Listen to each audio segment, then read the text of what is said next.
Hello and welcome to the morning after.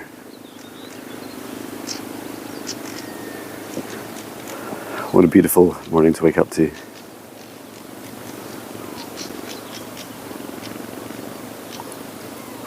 It was pretty warm last night. I didn't have any heating on. And although the van has a diesel heater, really didn't need it. There's my face. Yeah, it was about 14 degrees Celsius, which is just kind of on the edge of wanting to put the heater on or not. And I had the roof fan constantly blowing cold air in, and it really helped because it meant that I didn't just wake up feeling like I was in an oven all night. Sometimes the van, because it's all just a big metal box, can leave you feeling a bit strange the next morning. So yeah, I really had a good sleep. I had three options. One was go for a run. One was go for a run, go for a swim, or sleep in. I chose sleeping in. And it was so quiet. Like when I woke up this morning, when I woke up and 5 a.m. when I usually wake up, it was so quiet. And it just seemed like, I know, it just felt too early, really. So, come on, Pitch. See, it made a lot of sense to just take it easy. And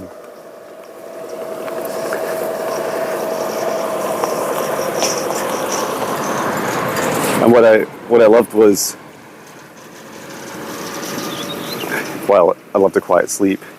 I was also very comfy in a sleeping bag, and there was lots of logistical, interesting challenges in the morning. So the camper van lost its water tank, so I was just using water. All this sea, but no water. Really just used. I have like a kind of water container, which I think I showed in the last video. It's maybe like 10 or so liters. Turns out it's not like a huge amount of water to be able to, have some coffees and drink water and then wash yourself in. But I managed to have a good sink wash. I managed to heat enough water with the kettle. And it's really funny, like these things that just go through my mind. I think I am a bit obsessive about having like a shower in the morning. And of course, I could have just walked down and gone to the sea, although it would have been very cold. It still would have been, very refreshing. And I could have even swum. But there's a few logistical challenges with that. Like to be honest, I think these are just excuses.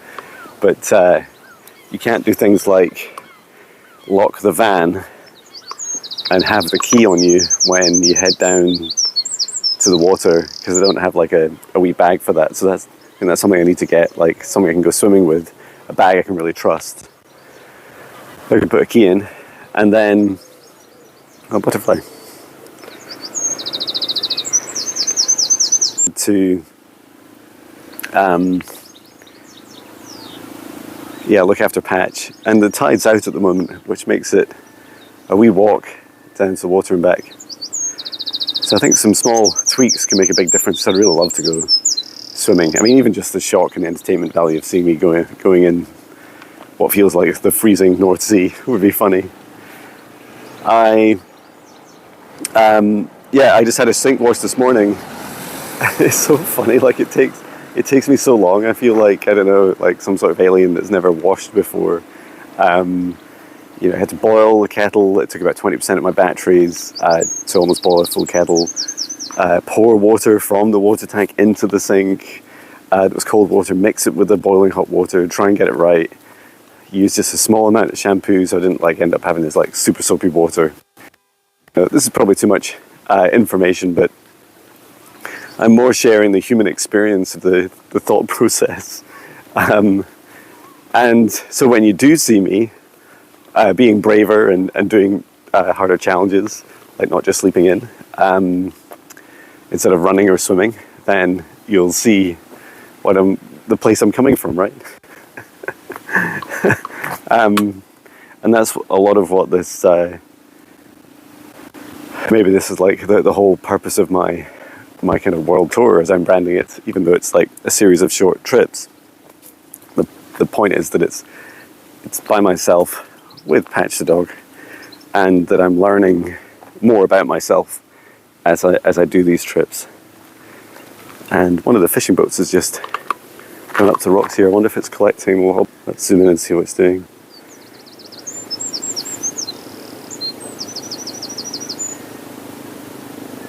I guess that's what it's doing. Yeah, they put down these traps, these lobster pots. They're like these nets with bait in them in a wee box. And then the lobster goes in the box, eats the bait and gets trapped in the box, but stays alive. And then they go along and just collect them. And I think they stay alive until really they end up in a restaurant's kitchen. So yeah, a lot of that goes on here. Yeah, it's really beautiful. I think we're going to also head down to the beach and take a look what's down there. I wanted to get the view because it gets some photos from up here because it's such an incredible viewpoint. And we have plenty of time. I'm actually really hot. I'm just wearing a hoodie. I'll need to check the temperature, but yeah, it's really warm. And the air conditioning. So I bought a really expensive air conditioning unit for our van, and it's quite funny. Like, you don't really need it during the day or even at night, like when you're in the van. But you do need it when you're driving, because the cab, the front part of it where you sit and drive, has no air conditioning. And even in Scotland or in England, you just get this really, baking hot sun, and it's just crippling when you're driving. Like, so much so that for some journeys you have to kind of stop and get out. It's just this greenhouse effect with the windscreen. So yeah, we're going to install that, but it's delayed until the end of the month, about 3 weeks away. And that's just when I get it. I'll still need to figure out how to install the whole thing, which would be an adventure too. And I might have to order more parts for the electrics, especially. It's like a 12 volt one, so it'll be quite interesting to get up and running. But yeah, looking forward to doing that. Looking forward to having it. Hello, so this is the Bass Rock. The Bass Rock houses the world's largest population of gannets. They are incredible seabirds. They're really big, they're much bigger than seagulls, and they dive very deep and eat lots of fish. And the reason that, if you can see it on the camera, there's lots of white there is because that's all their poo. And then over here, we have the May Island. It's quite big, and I think it's the furthest away of the islands. And it has a little kind of high street, which I think is largely derelict, and a golf course as well. And then all the way over here is the Craigleith, which is really beautiful. And come pet you. And then we have the Lamb, which is a little island that Uri Geller bought, I believe. I don't know if he still owns it, and was hunting for alien technology there. And then Fidra Island. And then the town of North Berwick. And if I look up, I might catch this microlight. Let's see if I can. I don't know if you can see him. I'm pointing my camera, but I can't see through the camera at the moment because of the sun. Okay, anyway, we're on the town of North Berwick, and then that is a Wall Hill. So I believe almost all of these were volcanoes, so that was definitely a volcano. The Fidra Island might have just been part of the land. I believe the Lamb was a volcano, so was Craigleith, and then so was the Bass Rock. Not sure about the May Island. But yeah, just a really incredible location. So yeah, that's here. I thought I would show you the view. And I've also been down to this beach. I think it was about a year ago and recorded a song down there, which is really beautiful. You're probably thinking, John, why didn't you do it this morning? And it's like, well, I slept in. That was fun. Anyway, there we go. I hope you enjoy the view. Oh, it's cold. So cold. But very beautiful. Wow. What do you think, Patch? Are you a bit wet? It's nice though.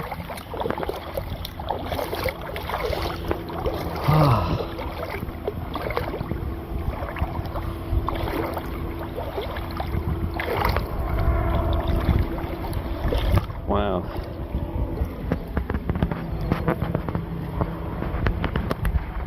I actually have quite a lot of abundance, you know, even just, this is almost ready, even just owning this van, which is just such a luxury to have. It's such a luxury to be able to come here and camp for free overnight. The only thing, and I was coming over to this town anyway, to visit my mother. And so, and the power is like, I get most of it from the sun. And if it's not today, it'll be like over the coming days as the van just sits outside the house and recharges its batteries by itself. And I'm just trying to think of what this has actually cost me. Almost like very little, you know, like the cost of wipes and maybe a little bit of extra fuel of, you know, literally like 1 or 2 pounds of driving. The food I would have eaten anyway. It's not like expensive food.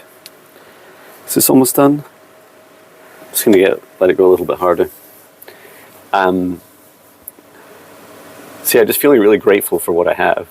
I know if everyone in the world could do this, right? Like they just get up, like I did last night. I was about to fall asleep on the sofa or go to bed. And I thought, no, I feel ready to like go on a bit of an adventure. And so, that it would help me. Like, even though my body felt tired, my body was also like do this different thing. Like, it's a great trick to do, right? Ask your body how you're feeling. Are you ready to go on and do like this next adventure or not? Is it time for rest? Is it time for productivity? Is it time for something in between, like a beautiful walk in nature? So, yeah, I'd love to like be able to bring this to some sort of magical conclusion for you, but it's all about me sharing my experience and reflections, and I hope that over time, my intention is that I gain more clarity in some of the feelings and some of the healing that I need to work on as well. You know, perhaps like my obsession about always having to have a shower, and you know, a sink wash this morning was more than adequate. And there's hot water, like I have abundance.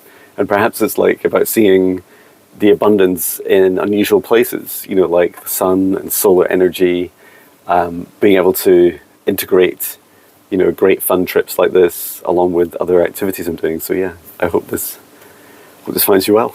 Sending so much love from Scotland. Take care. Love you.